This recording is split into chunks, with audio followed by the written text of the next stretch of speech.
하루는 엘리사가 수넴에 이르렀더니 거기에 한 귀한 여인이 그를 관건하여 음식을 먹게 하였으므로 엘리사가 그곳을 지날 때마다 음식을 먹으러 그리로 들어갔더라.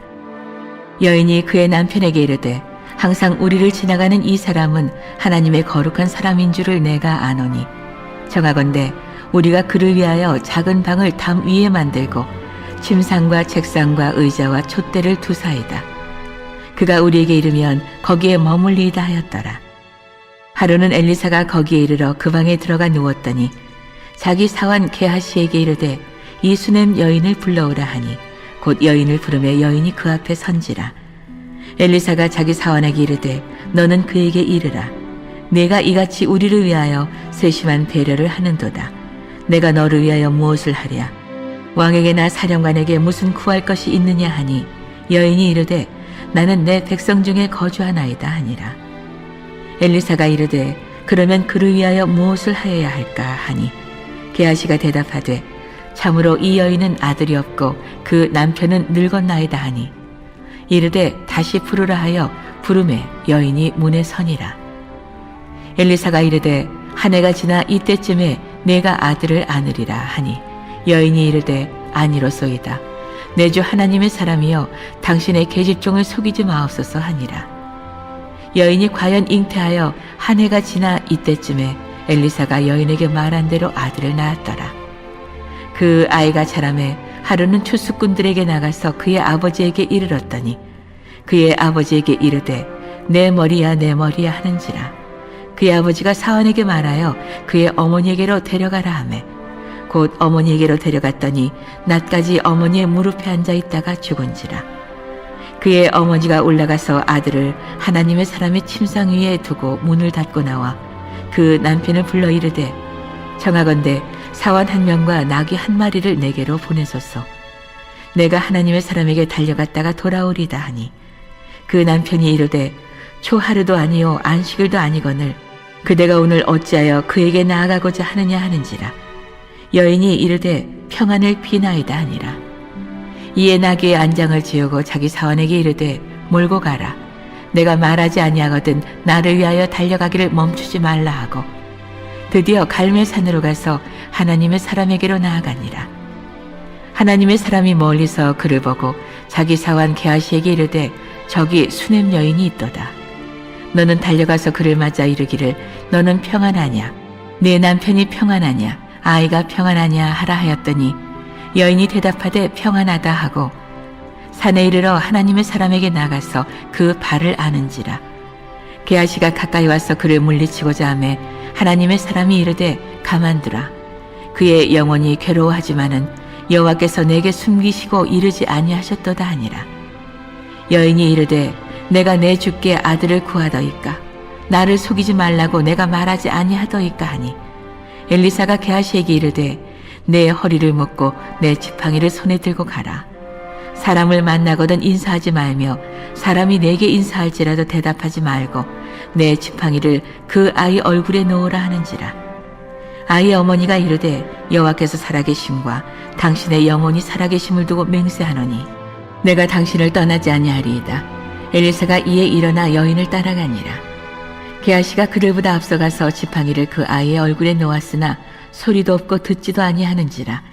돌아와서 엘리사를 맞아 그에게 말하여 아이가 깨지 아니하였나이다 하니라. 엘리사가 집에 들어가 보니 아이가 죽었는데 자기의 침상에 눕혔는지라. 들어가서는 문을 닫으니 두 사람뿐이라. 엘리사가 여호와께 기도하고 아이 위에 올라 엎드려 자기 입을 그의 입에 자기 눈을 그의 눈에 자기 손을 그의 손에 대고 그의 몸에 엎드리니 아이의 살이 차차 따뜻하더라. 엘리사가 내려서 집 안에서 한 번 이리저리 다니고 다시 아이 위에 올라 엎드리니 아이가 7번 재채기하고 눈을 뜨는지라. 엘리사가 게하시를 불러 저 수넴 여인을 불러오라 하니 곧 부르매 여인이 들어가니 엘리사가 이르되 내 아들을 데리고 가라 하니라. 여인이 들어가서 엘리사의 발 앞에서 땅에 엎드려 절하고 아들을 안고 나가니라. 찬송 중에 이 높은 산이 또 거친 들이 초막이나 궁궐이나 내 주 예수 모신 곳이 그 어디나 하늘나라라는 말이 있어. 우리가 찬송을 할 때는 이런 부분들이 나에게 신앙의 고백이 되어서 찬송이 되는 게 맞습니다. 뭐든지 진정성이 없게 되면은 그 찬양은 우리가 입만 그냥 벌리고 그렇게 하는 건데 가사 하나하나에. 그래서 사실 저 같은 경우에는 또 좀 부르기 힘든 찬송이 사실은 있어요. 왜? 부름받아 나서님 어디든지 가오리라. 뭐 이름 없이 빛도 없이 악월골짝 빈들 나는 못 갑니다. 그래서 저는 그 찬송을 하기는 참 힘듭니다. 여러분 그 이름 없이 빛도 없이 세상이 참 얼마나 이상해졌는지 그 힘들고요. 그 악월골짝 빈들에도 복음 들고 가오리다. 목숨 걸으란 얘기인데 그냥 갑자기 와서 누가 내 목에 손 들이대고 너 살래 죽을래 하면 죽을기 기꺼이 얘기할 수 있겠어도 제가 목사 초년기 때 그 필리핀 선교에 잠시 좀 집중을 할 일이 있었습니다. 청년 아이들을 데리고 필리핀 선교를 가고 막 이렇게 했는데 그 전에 이제 필리핀 가서 좀 어떤 사람을 좀 찾느라고 어떤 사람이 이제 선교사예요, 사실. 갔는데 환경이 얼마나 열악한지 지금은 또 필리핀이 많이 변했겠죠. 그러나 제가 지금 안수받은 지가 34년째입니다, 여러분. 34년 전에 필리핀이라고 하는 곳은 그거는 뭐 이렇게 앉아 있으면 그냥 바퀴벌레가 그냥 벽에 새카매요. 그래서 날아다니다가 입에도 들어오고 막 별의별 일을 다 경험을 한 거예요. 나는 저런 데 못 가겠다. 그러니까 지금도 그런 트라우마가 있어요. 그래서 남미 선교 가는 분들 보면 저는 굉장히 훌륭하다고 생각을 해요. 그 목이 여러분 말도 못하고요. 그 더러운 것들이 얼마나 많은지 몰라요. 근데 거기를 그래도 선교하시겠다고 가는 거 보면 참 귀하다 그런 생각을 해요. 우리에게 있는 그 일종의 그 트라우마 같은 것들이 있어요. 오늘 이렇게 얘기를 꺼내다 보니까 이게 저에게 있는 트라우마를 얘기했는데 사실 여기 수넴 여인에 대한 트라우마가 사실은 이스라엘 백성들에게는 있습니다.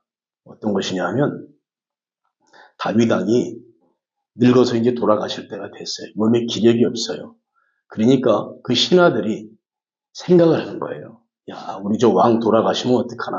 몸이 차가워지니까 몸이 좀 따뜻한 어린 색시를 하나 좀 구하자. 이렇게 얘기가 됐었어요. 그래가지고 젊은 여자를 구했어요. 그래서 다윗에 누워있을 때 다윗의 옆에 가서 같이 시중을 들게 하고 몸을 데피는 그런 성경에서 오해하지 말라고 명확하게 기록. 그러나 잠자리는 같이 하지 않았다 기록이 돼 있어요. 그 여자가 수넴 여인이거든. 거기서 끝났으면 되는데 왕의 마지막을 갖다가 함께 보좌하러 들어갔던 그 여인이 수넴 여인인데 아도니아라고 하는 놈이 그 여인을 또 그냥 거시기를 해버린 거야. 죽죠. 다윗의 손에 죽어요. 그때 이스라엘 백성들이 또 무슨 일이 생기려고 왕국에 이런 일이 있을까? 그들에겐 그와 같은 트라우마가 있었어요. 그 트라우마가 여기서 그 수넴 여인. 근데 이 여인의 얘기는 참 아름답게 여기서 지금 마무리가 되고 있는 모습을 볼 수가 있거든요. 그래서 그와 같은 차원에서 오늘 우리가 한번 말씀을 좀 봐야 되겠다. 그리고 또 들어가기 전에 찬송 가운데 높은 산이 거친들이 또 초막이나 궁궐이나 내 주 예수 모신 곳이. 여러분 히브리 말 가운데 보면 마콤이라고 하는 용어가 있습니다. 마콤이라고 하는 용어는 뭐냐면 천국을 뜻할 때 표현하는 용어입니다. 천국을 뜻할 때 표현하는 용어지만 기본적인 원어의 의미는 뭐냐면 지금 내가 서 있는 곳을 지칭할 때 마콤이라고 하는 히브리 용어를 씁니다.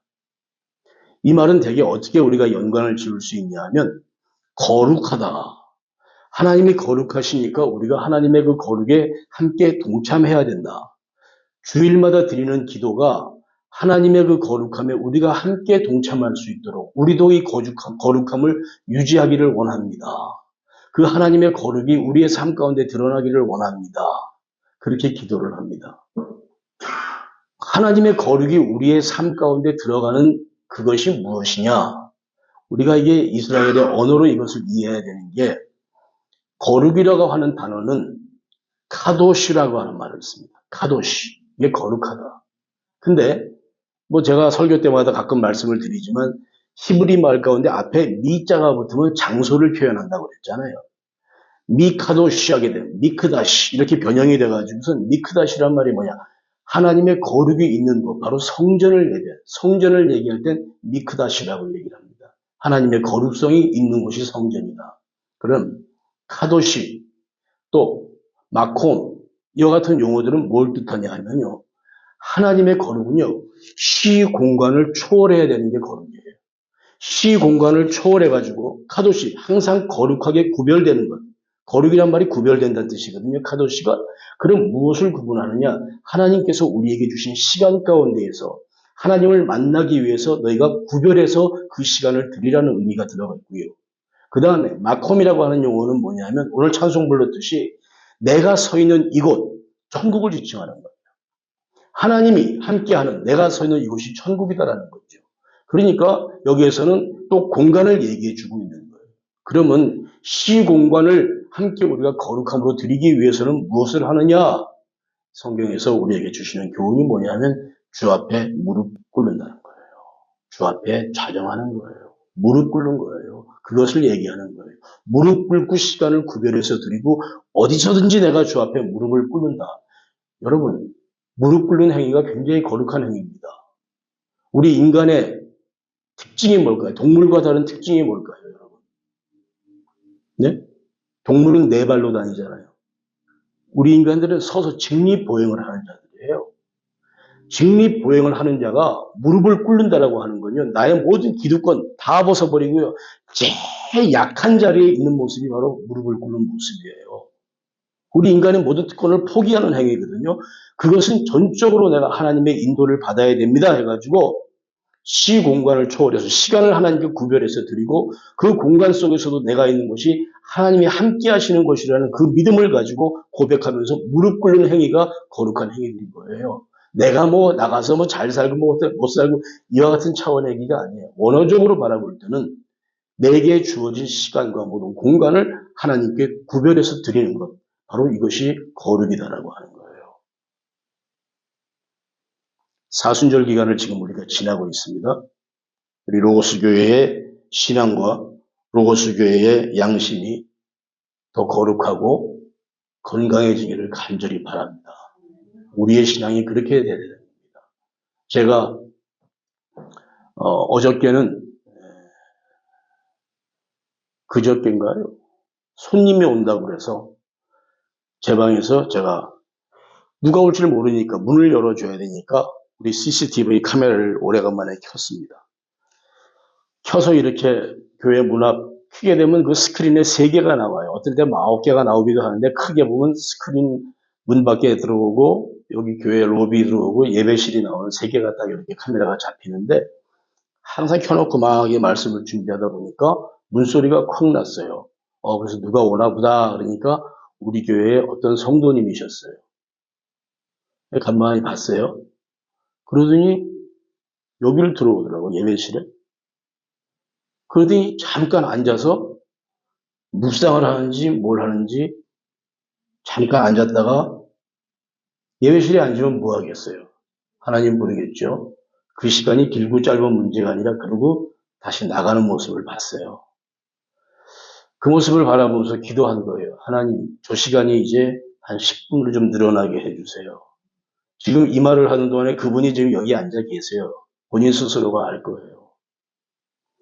여기에 계신 성도님들 마찬가지예요. 하루를 시작하시면서 새벽에 일찍 나가시는 분은 나가시는 분대로 예배실에 앉아서 그 시간을 하나님 앞에 구별해서 길고 짧음이 아니거든요. 그걸 구별해서 앉아가지고 하나님, 나 오늘 일터 나갑니다.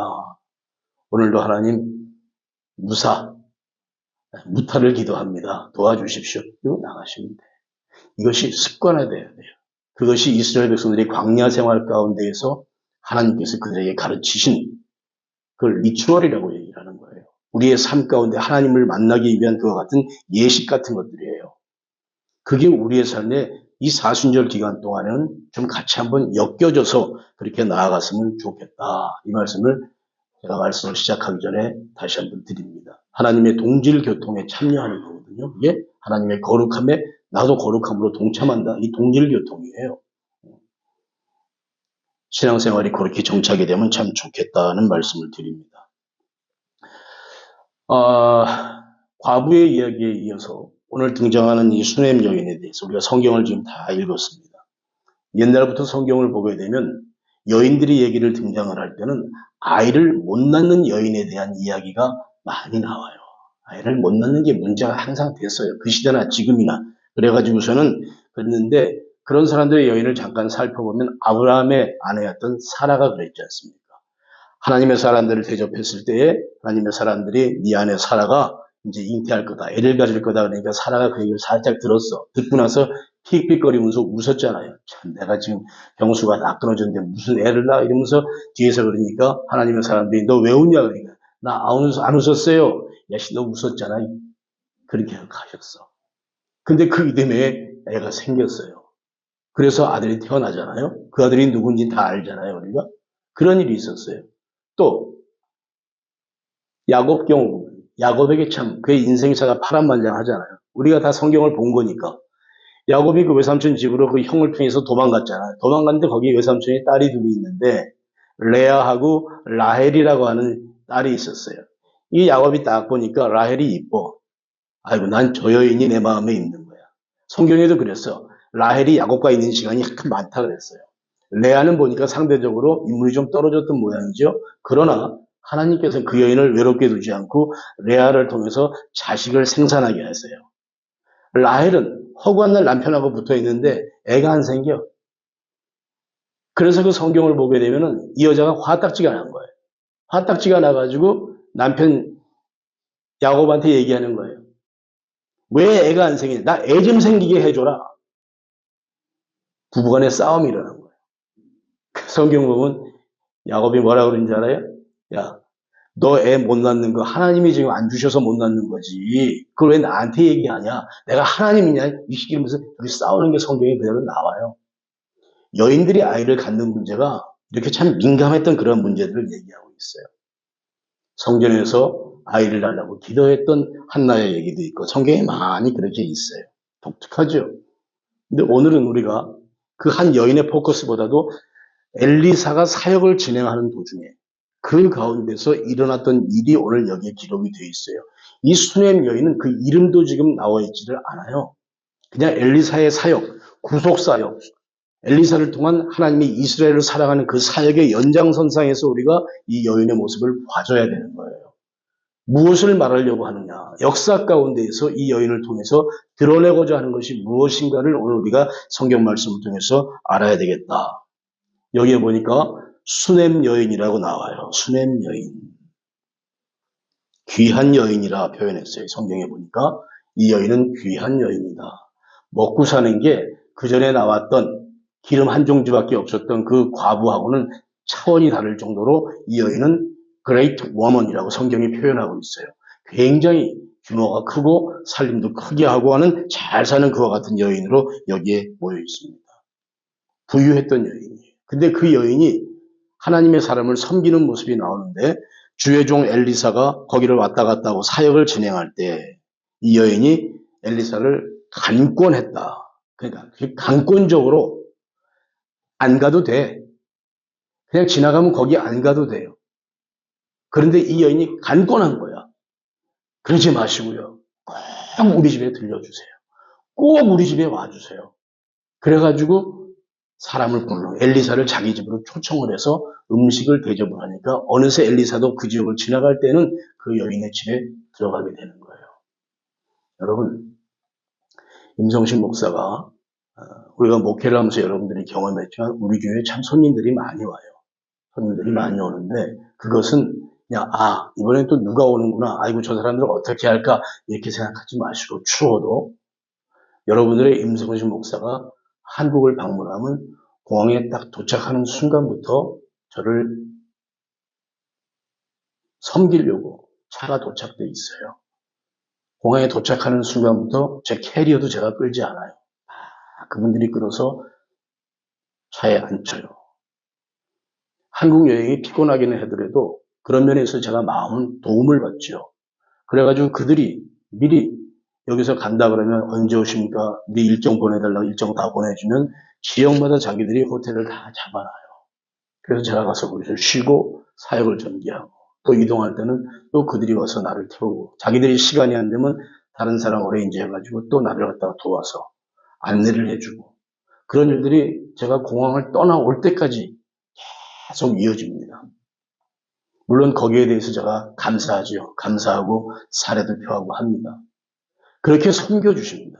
식사 한 끼를 정말로 내가 주머니에서 다 물리쳐놓고 돈을 내지 않으면은 식사 한 끼도 제가 제 돈을 주고 먹지를 않을 정도로 그분들이 그렇게 해주세요. 감사한 일이 많이 있죠. 하나님을 섬기는 모습이. 괜찮다 그래도 아니라는 거야. 괜찮다 그래도 아니라는 거예요. 강권에서 저를 갖다가 섬겨주는 사람들이 많이 있습니다. 문자 그대로 얘기가 바로 그거예요. 여기서 나오는 그 수넴 여인이 엘리사 선지자를 그렇게 대접하는 거예요. 강권에서. 근데 보세요. 거기에 보니까 거기에 멈추지 않고 자기 남편한테 또 얘기를 해가지고 저기 여보 우리 저 양반 오면 이제는 방을 하나 별도로 마련해 줍시다. 방을 하나 별도로 마련해 주는데 거기에다가 침대도 넣어주고 책상도 넣어주고 등불도 넣어주고 말씀을 공부하기 쉽게 좋게 그런 환경을 갖다가 여기서 조성을 해주시고 있어요. 근데 그 여자가 그렇게 하는 이유가 있어요. 성경 말씀 보니까 9절 말씀 보니까 그가 하나님의 거룩한 사람이기 때문에 그렇다는 거예요. 하나님의 거룩한 사람이기 때문에. 이 부분에서 제가 여러분들에게 말씀으로 권면하는 것은 여러분들이 여기서는 임성식 목사를 좋아하시고 아껴주시는 거 제가 다 알아요. 그런데 간혹 이런 경우들이 있어요. 하나님의 종이니까 여러분 그런 생각은 하지 마세요. 임성식 목사가 하나님의 종이니까 저 양반에게 특별히 우리가 잘 섬긴다는 것보다도 우리는 하나님의 그 피조물된 자들이에요. 임성식 목사뿐만이 아니라 이 예배당에 있고 어디에 있는 누구든지 간에 하나님의 사람들, 하나님의 피조물들이에요. 그들을 그렇게 섬기는 모습이 우리 가운데는 습관화가 되어 있어야 됩니다. 습관화가 되시기를 간절히 바랍니다. 예. 이제 아침에도 우리 교육자들 미팅을 잠깐 했는데 5월 17일서부터 사역이 지금 줄줄이 다 이제 확정이 되어버렸어요. 그거를 위해서 가서 이야기하고 회의를 하고 다 이렇게 했으면 좋겠다라고 의견을 제시했는데 이게 지금 다 확정됐습니다. 5월달, 6월달 사이에 저희 교회를 6월 말까지 교회를 방문한 자들의 숫자가 어마어마할 겁니다. 지금. 교회가 준비해야 돼요. 준비해야 돼요. 하나님의 사람, 하나님의 사람.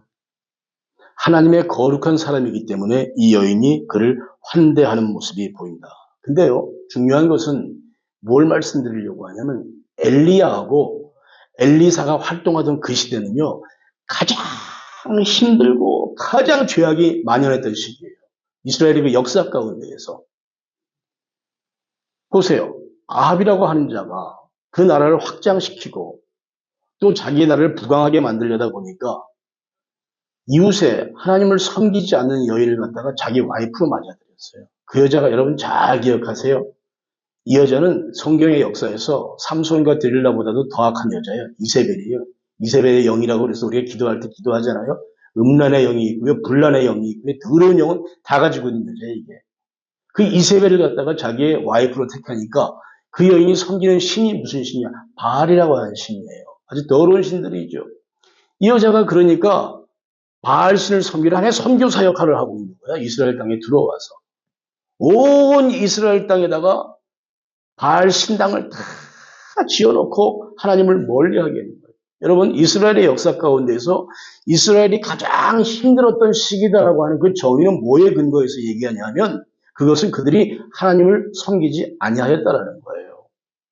하나님을 섬기지 않고 제가 수요 예배 때도 말씀을 드렸지만 이스라엘이 가장 힘들고 패역했던 시기는 무엇이냐? 10계명 가운데 제1계명을 어긴 시대다. 뭐냐? 나 외에 다른 신을 내게 두지 말라고 하는 여호와 하나님께서 우리에게 허락하신 그 10계명의 첫 번째를 갖다가 이스라엘이 어겨나갈 때 그때 이스라엘이 가장 패역한 시대라고 우리가 분명히 정의를 내릴 수 있는 거예요. 그와 같은 정의는 오늘날도 마찬가지입니다. 우리에게 하나님이 없는 시대, 나에게 하나님이 없는 삶이라고 하는 것은 우리가 패역한 삶인 거야. 그거를 내가 의미를 부여할 수가 없는 거예요. 이스라엘의 역사 가운데에서 바알을 섬기고 이세벨이 득세하는 이런 상황이 되니까 하나님을 섬기던 많은 하나님의 사람들이 전부 다 그냥 다 줄줄이 목뱅을 당하고 마는 거예요. 그렇게 힘든 시기예요. 그때 엘리야 선지자 보세요. 그러니까 아버지께 기도하잖아요. 하나님, 이제 나 혼자 남은 것 같습니다. 얼마나 힘들었으면 하나님께 그런 기도를 합니까? 아버지, 나 더 이상은 못하겠습니다. 그래가지고 엘리야 선지자가 40일을 주야로 걸어가지고 호렙산에 가서 거기 숨어 있잖아요. 그 과정에서 까마귀를 통해서 하나님께서 먹이시고 이런 역사가 일어나는 거예요. 그때 하나님께서 엘리야 선지자에게 말씀 주시잖아요. 야, 걱정하지 마. 내가 아직까지도 바알에 무릎 꿇지 않은 사람 몇 명? 7천 명 내가 남겨뒀으니까 걱정하지 말라고 그에게 하나님께서 위로를 주시잖아요. 그만큼 그 시대가 하나님을 떠난 패역한 시대였던 거야. 하나님의 선지자들이 줄줄이 목숨을 당한 때같아요. 그러다가 이제 엘리야 선지자가 하늘을 승천했어요. 그 모습을 바라보고 엘리사가 이제 그 사명을 다시 받잖아요. 그 사명을 다시 받고 엘리사가 기적을 행했을 때 그가 당하는 첫 번째 수치스러운 일이 뭐예요? 그가 갈멜산 쪽으로 걸어가는데 어린아이들이, 그 어린아이들 나이를 갖다가 보통 16세 이상으로 봐요. 그 어린애들이 야 저기 그 대머리 간다 대머리 간다 놀리는 거야. 엘리사가 대머리였대. 그래서 제가 총회 멤버들 모이면 가니까 나보고 엘리사래. 나는 그 다니엘을 좋아합니다. 아이고 완전히 엘리사래 대머리까지. 애들이 저 대머리 놀리니까 그때 어떻게 됩니까? 수풀 속에서 암곰 2마리가 나와서 그 아이들을 찢어 죽이는데 42명을 찢어 죽이는 사건이 일어나는 거예요. 애들한테도 주의 종들이 놀림을 받던 그런 시대였었어요. 그러니까 하나님의 사람들이 아주 그냥 우스워진 거야. 오늘날도 마찬가지죠. 어디 가서 그냥 목사님 하면 참 부끄러운 마음이 들 때가 있어요. 그런 시대, 그 패역한 시대를 살아가고 있는데 그 과정 속에서 그 수넴 여인은 하나님의 사람을 극진히 대접하는 모습이 나오는 거예요. 그 섬김이 하나님께 귀하게 쓰임받는 거예요. 자, 이쯤 되니까 방도 만들어서 그러니까 엘리사가 참 귀한 대접을 받으니까 그도 인간인지라 아이고 이거 내가 뭔가 좀 은혜를 갚아야 될 텐데 어떻게 해야 되나 불렀어요. 저기 수넴 여인 이름을 누구라고 할까요? 박경희 전도사님이라고 할까? 예? 아니면 오경란 권사님이라고 여인아 이리 와봐라. 뭐 필요한 거 없냐? 이렇게 물어보는 거예요. 필요한 거 없냐? 내가 좀 도와주고 싶은데 그런 마음 당연하게 들잖아요. 그러니까 그 여인이 아닙니다. 나는 내 백성 중에 거합니다. 나는 뭐 어려운 것도 없고 편안하니까 그런 신경 일체 쓰지 마세요. 그러는 거예요. 백성 중에 거한다는 표현이 그런 표현들이에요. 나는 그냥 잘 먹고 잘 살아요. 과연 그 여인이 잘 먹고 잘 살았을까? 아니에요. 성경 내가 말씀을 해드릴게요. 그렇게 했는데 엘리사가 그 말을 듣고 그래도 좀 그래. 뭔가 내가 좀 하고 싶은데 그의 하인을 불렀어요. 게하시를 불러서 야 이거 우리가 이렇게 되면 이거 요즘 말로 하면 이거 민폐 끼치는 거 되지 않겠냐? 뭐라도 좀 해줘야 되겠는데 뭘 하면 좋을까? 그때 이 게하시가 얘기를 합니다. 선생님 저 여자가 애가 없어요. 남편이 늙었어요. 애가 없어요. 남편이 늙고 애가 없다는 건요. 그 대가 끊어진다는 얘기잖아요. 도움을 좀 어떻게 주셔야 되지 않겠습니까? 그러니까 엘리사가 그 여인에게 하는 말이 그거예요. 다음 달 돌에 내년 이맘때 너에게 아이가 있을 것이다. 그렇게 축복해줘요. 여러분 이 축복을 우리가 받아야 돼. 너에게 아이가 있을 것이다. 얼마나 귀해요. 이런 거 성경 말씀 이런 거 읽으면 뜨끈뜨끈해 그냥 가슴이 막. 그 여인이 지금 뭐라고 말씀하십니까? 내 남편 늙었어요. 나한테 장난치지 마세요. 이렇게 얘기를 하는 거예요. 그 말은 믿음이 없었던 거예요. 아니야, 있을 거야. 사랑하는 여러분들, 여기서 우리가 하나 제가 말씀을 드리고 싶은 게 있어요. 대인관계에서 여러분, 사람을 만날 때 그 사람을 내가 무슨 일을 하는데 수단으로 절대 생각하지 마세요. 목적으로 생각을 하세요. 목적으로. 굉장히 중요한 얘기예요. 특히 이 시대에는 그렇습니다. 내가 교회를 출석하는 문제도 그렇고 내가 누구를 만나도 그렇고 내가 저 사람으로 인해서 내가 무언가를 좀 얻어야 되겠다라는 그런 생각으로 만나면요. 그 만남은 이루어질 수가 없어요. 이게 가장 기본적인 삶의 모습들이란 말이에요. 내가 저 사람을 좀 더 귀하게 여겨야 되겠다. 교회 안에서도 마찬가지입니다. 내가 저 사람을 좀 귀하게 여겨야 되겠다. 내가 이 로고스 교회를 정말 귀하게 여겨야 되겠다. 사랑하는 여러분들, 로고스 교회 정말로 하나님이 세워주신 너무도 귀한 교회예요. 묵상을 하면 할수록 그래요. 아니, 눈 감고 기도하면은 그냥 가슴이 자꾸 벅차요. 두근거리고, 그래. 이 교회를 통해서 내가 하나님을 어떻게 섬겨나갈까? 거기에만 다들 집중하실 수 있기를 간절히 바랍니다. 보자고요. 엘리사가 그 여인에게 말했습니다. 내가 좀 뭘 좀 해주고 싶은데 뭘 해주면 좋을까? 그 여인이 괜찮습니다. 괜찮은 게 아니거든. 그 여인의 남편은 늙었어. 애가 없어. 그 부분에 대해서 선지자가 그를 갖다가 복을 주시면서 아이를 낳게 해주는 거예요, 여러분. 여기서 이 수냄 여인의 모습을 보자고요. 애가 없다라는 게 수치이고요. 내 가문이 끊긴다라고 하는 것이 하나의 위기입니다. 그 시대.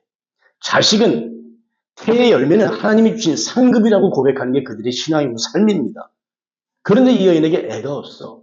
남편은 늙었어.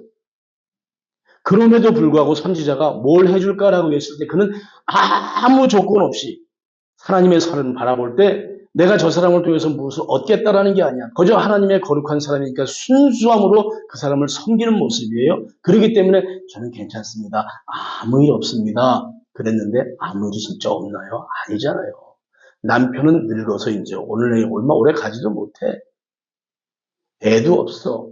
가장 심각한 문제를 갖고 있었음에도 불구하고 그 여인은 하나님의 사람에게 나는 아무 일도 없습니다. 편안합니다라고 고백하는 거예요. 여기서 그 수냄 여인의 그 인격, 그 비범함을 우리가 볼 수 있어야 되는 거예요. 우리 로고스 교회의 우리 미녀 삼총사, 사총사 비범한 여인들 되시기 바랍니다. 네. 이 여인이 그런 여인이에요. 수냄 여인이. 삶 가운데서 그 여인은 하나님을 고백하는 사람이에요. 하나님과의 관계 속에서 무엇을 얻고자 하기 위한 그와 같은 의도로 하나님께 접근하지 않은 사람이에요. 다시 말하지만 아이가 생길 거리가니까 그 여인이 하는 말이 주여. 그러니까 선지자에게 하는 말이 왜 이러십니까? 나 데리고 좀 장난치지 마세요. 그렇게 얘기하는 거예요. 아무튼 간에 그 구절이 나오고 나서 빠르게 거기서 아이를 갖는 소식으로 성경이 계속 지금 진행이 되고 있어요. 재미있는 것은 아이를 가질 것이다. 그래서 아이가 생겼고 그 아이가 낮에 아버지한테 가서 놀다가 머리야 쓰러 단 3절 만에 그 아이가 죽어버렸어. 이게 지금 얼마나 황당해 얘기해요. 그 아이가 생명처럼 귀하게 여겼을 거 아니야. 근데 단 3절이에요. 성경에 보니까 간단하게 나와요. 이게 그냥. 간단하게 나와요. 아이를 줬는데 자 보세요. 제가 성경을 그대로 읽어드릴게요. 여인이 과연 잉태하여 한 해가 지나 이때쯤에 엘리사가 여인에게 말합니다. 아들을 낳았더라. 17절, 18절. 그 아이가 자라매 하루는 추수꾼들에게 나가서 그의 아버지에게 이르렀더니 추수하는 현장에 나갔어. 19절. 그의 아버지에게 이르되 머리야 내 머리가 아파 그러다. 아버지가 사환에게 말해서 그의 어머니를 데려가라 하매 어머니에게 갔더니 무릎에 앉아있다 죽었더라 그랬어요. 낳고 죽은 거야. 딱 3절 만에 나타나요. 이게 얼마나 지금 황당한 그런 경우였어요. 이 일을 지금 갖다가 여기서 경험을 하는 것이에요. 그러자 이 여인의 행동을 보세요. 얼마나 이 여인의 행동이 귀한 행동인지 몰라요. 만일에 이런 상황이라고 하게 되면 일반적인 여자, 우리 로고스교회 여성 성도님들 말고 일반적인 여자 같으면 난리들이 났을 거야. 곡소리 나는 거야 그냥. 온갖 난리가 나서 애 죽었다고 그냥 물고 뛰고 난리고 그 남편에게 그냥 애 죽었다고 난리가 났을 거예요. 이 여인은요 그걸 잔잔하게 지금 혼자 풀어나가고 있어요. 말을 하지 않아. 남편에게도 말을 하지 않아. 여인을 죽은 아이를 갖다가 엘리사가 머물던 방에다가 딱 데려다 놨어. 그리고선 문 닫고 나와. 문 닫고 나와서 어떻게 해요? 엘리사를 찾아가는 거예요. 엘리사를 찾아가는데 그 남편이 어디가 여보? 예, 내가 좀 만나러 가야 되겠습니다. 아니 지금 선지자를 만나러 가고 예배도 없는데 즉 여호와의 안식일 사바스도 아니잖아. 근데 왜 만나러 가? 네, 그래도 다녀올게요. 선지자가 다 이해하실 거예요. 괜찮아요. 모든 상황은 다 괜찮으니까 그런 염려하지 마세요 하고 남편을 안심시키고 줄곧 엘리사에게 쫓아가는 거예요. 말을 대령시켜가지고 쫓아가고 있어요. 근데 남편이 당신 어디가? 이 여인의 대답이 그럽니다. 걱정하지 마세요. That's all right. 아무 문제 없어요. 그냥 가만히 계세요. 난 잠깐 예배드리고 올게요. 그리고 선지자한테 갔어. 말을 가져서 선지자 앞에 갔어요. 선지자 앞에 갔는데 거기에서 이 여인이 어떠한 모습을 보이고 있냐라고 하는 것을 우리가 발견을 해야 돼요. 선지자 앞에 간 그 여인이 도착하자마자 엘리사의 발 앞에 무릎을 꿇고 자, 성경 말씀 그대로 봅시다. 우리가 이건 성경을 한번 다 같이 봐야 돼요.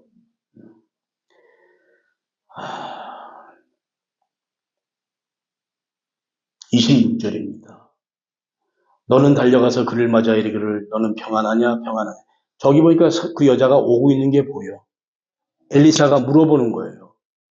우리말로 하면 영어 성경에 이렇게 표현됐어요. You alright? Are you alright? 괜찮아? You right? 이걸 물어보고 있어요. 너 괜찮아? 갑자기 오니까 너 괜찮니? How about your husband and child? 네 남편도 괜찮니? 애도 괜찮니? 다 물어봐요. 그러니까 이 여인이 거기서는 everything is alright. 다 괜찮아요. 이렇게 표현을 해요. 그러자 이제 그러고 나서 들어가서 엘리사를 딱 마주했을 때 괜찮다고 얘기했을 때 그러고 나서 들어가서 어떻게 합니까? 산에 이르러 하나님의 사람에게 나아가서 그 발을 아는지라. 그 발을 아는지라. 얼마나 이 여인이 급했어요, 여러분 지금. 굉장히 급했던 거예요. 정신이 없을 정도로. 그러면서 그 여인의 발을 그 엘리사의 발을 꽉 잡고 간청을 하는 거예요, 지금. 그 절박한 심정을 우리가 알아야 돼요. 왜? 그 여인은 이 절박한 상황 속에서도 샬롬을 다 기도했던 거거든요. 남편에게도 걱정하지 마. 걱정하지 마. 선지자가 물어볼 때도 저는 다 괜찮습니다. 여러분, 이게 그 신앙의 의연함이라고 하는 거예요. 그러나 그 여인의 속마음은 타들어가죠. 선지자의 발을 끌어안고 얼마나 절박했든지 그 뒤에 나오는 성경 말씀이 게하시 그 종이 가까이 와서 그를 물리치고자 하네. 그 발 앞에 엎드려서 꿇어앉아서 그를 붙잡고 사정을 하니까 너무너무 안타까운 거야 지금. 그러니까 옆에 보던 종이 민망하거든. 좀 적당히 하세요. 이러면서 지금 그 여인을 엘리사에게서 떨어뜨려 놓는 거예요. 물리치고자 하며 성경에 그대로 기록된 걸 내게 얘기해요. 그때 엘리사가 하는 말이 가만둬라. 그 영혼이 지금 굉장히 힘들다. 하나님, 정말 하나님의 위로가 우리에게 필요한 거예요. 우리가 지금 이 시간에 수냄 여인의 그 마음에 동참이 돼야 되는 거란 말이에요, 여러분. 그냥 이게 나랑 상관이 없는 얘기가 아니에요. 그 안타까운 심정으로, 그 간절함으로 선지자의 발을 잡고 막 안타까움을 표현할 때 그 종이 그 민망한 모습으로 보이니까 좀 이제 떨어지려고 할 때 하나님의 사람이 놔둬라. 제가 정말 괴로움 중에 절심 중에 신음하고 있다. 놔둬라. 그러면서 그가 하나님의 사람 앞에 무릎을 꿇습니다. 간곡함으로 얘기를 하고 있습니다. 자, 27절 다 같이 우리 한번 읽어볼까요? 4장 27절 말씀을 다 함께 같이 한번 읽어보도록 하십시다. 시작. 산에 이르러 하나님의 사람에게 나아가서 그 발을 아는지라. 게하시가 가까이 와서 그를 물리치고자 하네. 하나님의 사람이 이르되 가만둬라. 그의 영혼이 괴로워하지만은 여호와께서 내게 숨기시고 이르지 아니하셨도다 하니라. 여인이 이르되 내 주께 내가 언제 아들 달라고 했습니까? 아들 주시더니 왜 또 애를 데리고 가십니까? 안타까운 거예요. 이제부터 엘리사의 권능이 그에게 임하기 시작하는 겁니다. 게하시를 보내서 빨리 어떻게 해결을 하라고 보냈는데 게하시 필요 없대. 나는 당신이 움직이지 않으면 나도 움직이지 않습니다. 철저하게 하나님의 종을 신뢰하는 모습이 여기서 드러나고 있어요. 그를 신뢰하는 모습이에요. 그렇게 해가지고 결국 엘리사가 이동을 하게 돼서 그 아이를 살려내는 그와 같은 모습이 오늘 성경 말씀 가운데 기록이 되어 있습니다. 아이가 7번을 재채기 하고 그 아이가 비로소 일어나니라. 아이를 그 여인에게 주니 그 여인이 엘리사 앞에 다시 무릎 꿇고 그를 경배하더라. 사랑하는 여러분들, 우리의 삶 가운데서 이와 같은 모습 무지무지하게 많이 있습니다. 기도하시기 바랍니다. 기도하십시오, 여러분. 이건 정말 절박한 상황이에요. 한순간도 우리 삶 가운데서 절박하지 않은 부분들이 하나도 없잖아요. 그러고 나서 시간이 흘러서 열왕기하 8장을 넘어가면 이순행 여인의 스토리가 또 나와요. 거기서 어떤 얘기가 나옵니까? 여기에 큰 7년 동안의 흉년이 드니까 너는 떠나가라. 이것을 좀 피해가라. 이렇게 얘기합니다. 생각해보자고. 그때는 이미 남편도 다 죽었어. 그 사람들이 피할 장소가 블레셋이야. 자기들의 많은 재산과 이런 것들. 흉년이 오더라도 먹고 살 게 있는 사람들이야. 이 사람들은 지금. 일반 사람들하고는 틀리거든요. 그런데도 선지자가 그 여인에게 말합니다. 떠나가라. 두말하지 않습니다. 그 여인이 모든 식소들을 다 내리고 그리고 거기를 떠나서 블레셋 땅에 가서 7년 동안 거기서 거주합니다. 절대적인 신뢰들이에요. 이 여인에게는 하나님이 있거든요. 7년 뒤에 돌아와 봤습니다. 돌아와 보니까 너무 오랫동안 비워놓으니까 집도 다 망가져 있고 내 재산 다른 사람들이 막 점령하려고 그러고 막 이래요. 이거 어떻게 해야 되나 이 여인이 물어봅니다. 그때 게하시가 왕이 또 불렀어. 야, 엘리사라는 사람이 이렇게 유명한데 엘리사에 대해서 얘기를 좀 해봐라. 진짜 그 사람 하는 사역이 그렇게 잘하냐? 물어보는 거죠. 그때 게하시가 왕을 만나서 대화를 하는데 그 여인이 자기의 어려운 사정을 간청하려고 왕 앞에 나오는 거예요. 하나님의 절대적인 역사하심이 아니면 이런 일이 일어날 수가 없어요, 여러분. 은혜라는 게 여러분, 하나님이 우리를 향한 일방적인 하나님의 사랑이에요. 일방적인 하나님의 사랑이란 말이에요. 그래가지고 왕이 뭐라 그럽니까? 그 얘기를 들은 다음에 그래? 네가 그러면 예전에 살던 집과 터 이런 거 다 다시 찾을 수 있도록 내가 적임자를 하나 세워가지고 해결해 줄게. 이게 영화에서 보면 사실 이게 박수가 터질 일이잖아요. 그렇게 하나님이 그를 준비하신 거예요. 그래가지고 그 모든 자기의 재산 다 다시 환수하고 그 여인이 하나님께 영광을 돌리는 삶을 살게 하시는 거예요. 자, 여기서 우리가 이제 생각을 해볼 게 그렇습니다. 왜 하나님께서 이 여인을 그렇게 세우셨을까? 왜 하나님께서 이 여인을 통하여 자기의 구속적인 사역을 이루어 나가실까? 여러분, 성경 66권을 바라보면 거기에 전편적으로 흐르는 하나의 사상이 있어요. 그 사상이 바로 오늘 말씀을 드리고자 하는 남은 자의 사상이라는 거예요. 남은 자, 렘넌트라고 해요. 렘넌트. 남겨놓은 자. 하나님께서 구속사역을 이루어 나가면서 그때그때마다 항상 남겨놔요. 그때그때마다. 하나님께서 세상을 물로 심판하실 때 막 그냥 하나님께서 진노를 바라시잖아요. 그때 남겨놓은 자들이 누구예요? 노아와 그의 가족들을 남겨놨어요. 노아와 그 자들. 또 바벨탑의 사건 이후에 누굴 남겨놔요? 아브라함과 그의 가족들을 또 남겨놓으셔서 그 구속사를 또 끌어나가고 계세요. 시간, 시대마다 하나님께서는 하나님께서 원하시는 그 이름도 없어 그 사람들은 다 바알에게 무릎 꿇지 않은 사람 몇 명이 있다고? 7,000명이 있다. 걱정하지 말아라는 거. 걱정하지 마라. 하나님의 사람이 다시 힘을 받지 않습니까? 남겨놓은 자가 있어요.